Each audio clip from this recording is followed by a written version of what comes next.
There is no paradise in the estimation of the believers in the divine unity more exalted than to obey God's commandments.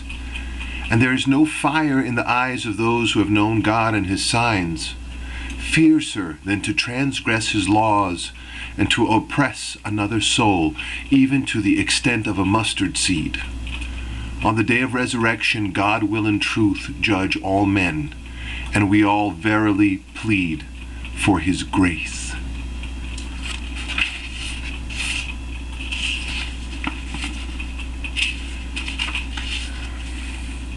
The one true God may be compared unto the sun, and the believer unto a mirror. No sooner is the mirror placed before the sun than it reflects its light. The unbeliever may be likened unto a stone.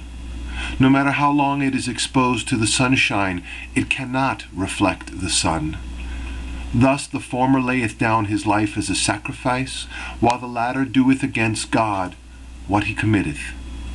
Indeed, if God willeth, he is potent to turn the stone into a mirror, but the person himself remaineth reconciled to his state.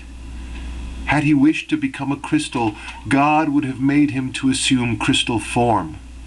For on that day, whatever cause prompteth the believer to believe in him, the same will also be available to the unbeliever. But when the latter suffereth himself to be wrapped in veils, the same cause shutteth him out as by a veil. Thus, as is clearly evident today, those who have set their faces toward God, the true one, have believed in him because of the Bayan, while such as are veiled have been deprived because of it.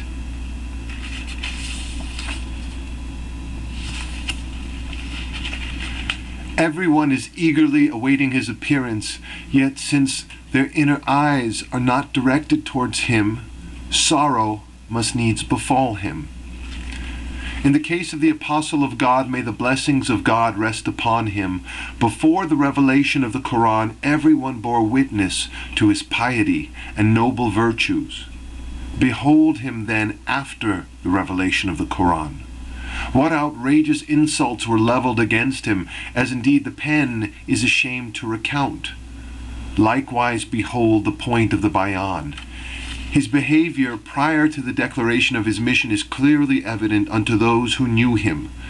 Now, following his manifestation, although he hath up to the present revealed no less than 500,000 verses on different subjects, behold what calumnies are uttered, so unseemly that the pen is stricken with shame at the mention of them. But if all men were to observe the ordinances of God, no sadness would befall that heavenly tree.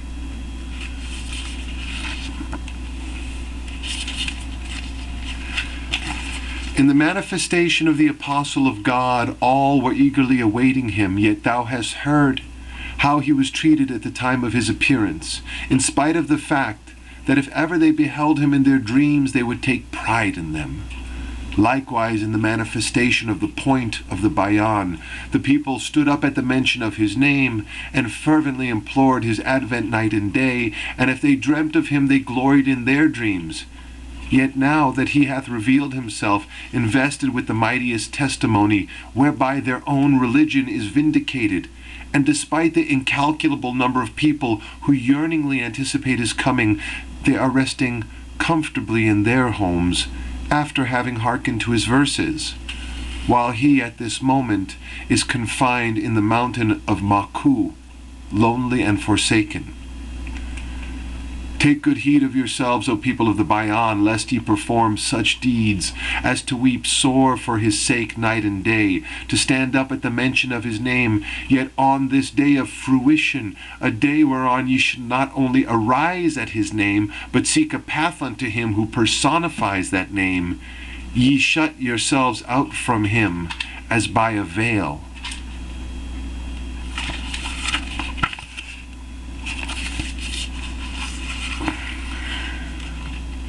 God hath at all times and under all conditions been wholly independent of his creatures, He hath cherished and will ever cherish the desire that all men may attain his gardens of paradise with utmost love, that no one should sadden another, not even for a moment, and that all should dwell within his cradle of protection and security, until the day of resurrection, which marketh the dayspring of the revelation of him whom God will make manifest.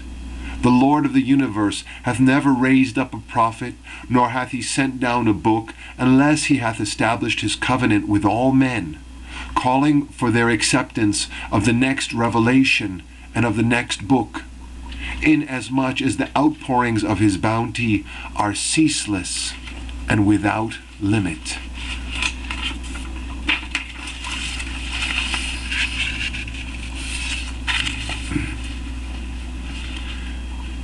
At the time of the appearance of him whom God shall make manifest, wert thou to perform thy deeds for the sake of the point of the Bayan, they would be regarded as performed for one other than God, inasmuch as on that day the point of the Bayan is none other than him whom God shall make manifest. It is for this reason that at the beginning of every dispensation a vast multitude, who fondly imagine that their deeds are for God, become drowned and ungodly, and perceive this not, except such as he guideth at his behest.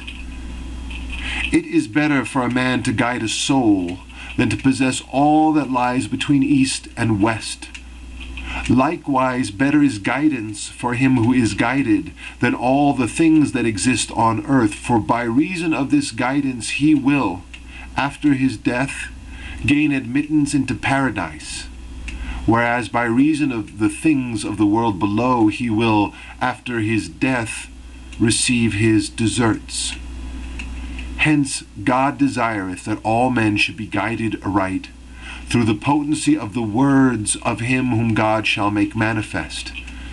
However, such as are conceited will not suffer themselves to be guided. They will be debarred from the truth, some by reason of their learning, others on account of their glory and power, and still others due to reasons of their own, none of which shall be of any avail at the hour of death. Take ye good heed that ye may all, under the leadership of him who is the source of divine guidance, be enabled to direct your steps aright upon the bridge, which is sharper than the sword and finer than a hair, so that perchance the things which from the beginning of thy life till the end thou hast performed for the love of God may not, all at once and unrealized by thyself, be turned to acts not acceptable in the sight of God. Verily, God guideth whom he will into the path of absolute certitude.